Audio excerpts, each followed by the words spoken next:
explain to us what happened in Harrow. Well, it's very simple. We've been preparing for these elections for more than 2 years. And in fact, when Sadiq Khan was re-elected as Mayor of London, if we'd have had our Harrow Council elections on the same basis, we'd have actually taken 45 out of the 55 seats available. So we've been working very solidly on local issues that matter to people, whether it's fly tipping, the state of the pavements and roads, and the policies that Sadiq Khan has implemented across London of multi-storey high-density flats really went down very badly with Labour voters. We were making clear that we're going to transform the borough in terms of cleanliness, stopping tall buildings, and indeed restoring civic pride to the area.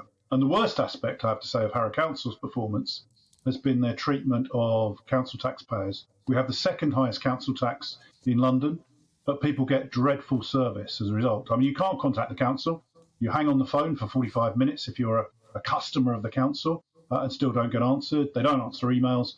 And the reality was that the final straw for them was £2 million of council taxpayers' money going missing under an alleged fraudulent deal between a contractor and council officers. And that, of course, was the final straw for Labour when it came to Thursday's result.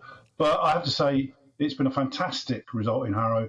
We've worked our socks off, and I've got a pretty good suntan for being on the streets. And Arlene was saying about how the major parties need to get out on the streets and talk to people. We do that week in, week out. Every Saturday, every Sunday, we're out knocking on doors, talking to people, finding out what they care about, and ensuring that we deliver for them. Now, Partygate, which you haven't talked about since I've been listening, did come up on the doorsteps originally, but by the end of the campaign, it was irrelevant, and people were caring about who runs Harrow and who can deliver. I mean, I'm delighted that, frankly, in my constituency of Harrow East, 20 out of 23 councillors are now Conservatives.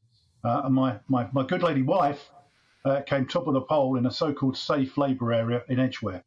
So it demonstrates that you can do it, provided you get out there and do the work and listen to what the voters actually want. Thanks, Bob. And just so you guys at home are aware, Bob is renowned in the Conservative Party for being one of the sort of top campaigning MPs.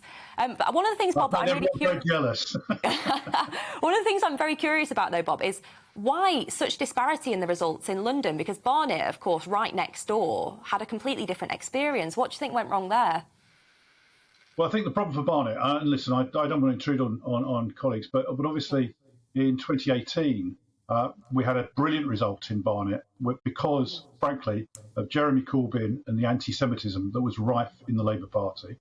I think most people put that down to the problems that the Labour experienced there last time. We've had boundary changes in both Harrow and Barnet.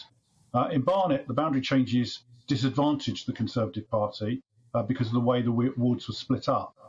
But bear in mind, in Enfield, which is the next door borough, we also gained 8 seats, coming from a low base. And I suspect, we haven't got the results yet, but I suspect we're going to be making gains in Croydon, where, of course, we've won the mayoralty.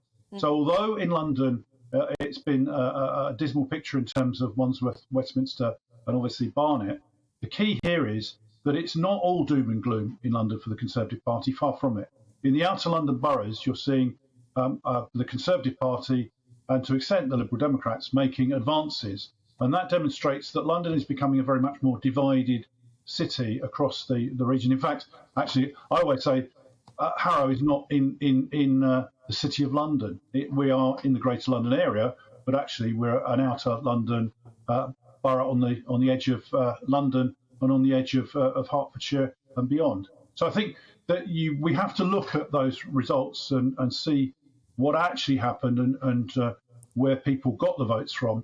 I think what the most important thing for us now is to demonstrate visible change in Harrow, and I think you'll see visible change in Croydon and beyond. So the results are mixed, and I think we've got to be clear about it.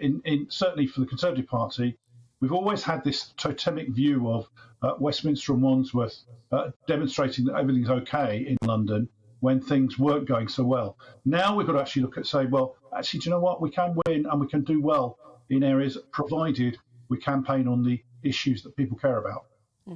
Thanks, Bob. And I think Arlene has a question for you.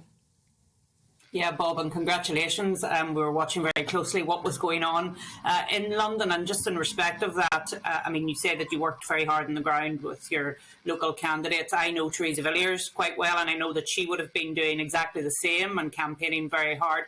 So how can you show a place like Barnet next door that actually having that Conservative run council can make the difference, and show that they should come back in that direction? Because I think Barnet was quite a fall in terms of Conservative candidates. It was, but you've got to remember that a lot of those seats in Barnet were very marginal and actually only lost by very narrow margins. So there's clearly an opportunity to come back and come back strongly. I think even the Labour leader of the Barnet Council now was saying it wasn't a great love of Labour that got them there. It was disillusionment with the Conservatives. So I think from that perspective, I do think in local elections you've got to campaign on the issues that matter. And by the way, Arlene, I was leader of Brent Council in 1994 when we bucked the trend then. There are only 5 councils in London which we won. London Borough of Brent was one of them. So you can do it, provided you stick to those local issues that people really care about. You know, their streets and their bins and their council tax really does chime when you get that message across to people that that's what they're voting about. Welcome to the GB News YouTube channel. You can watch us live 24 hours a day, catch up on your favourite shows and join in the conversation in the comments below. Don't forget to subscribe and you'll never miss any of our exclusive content.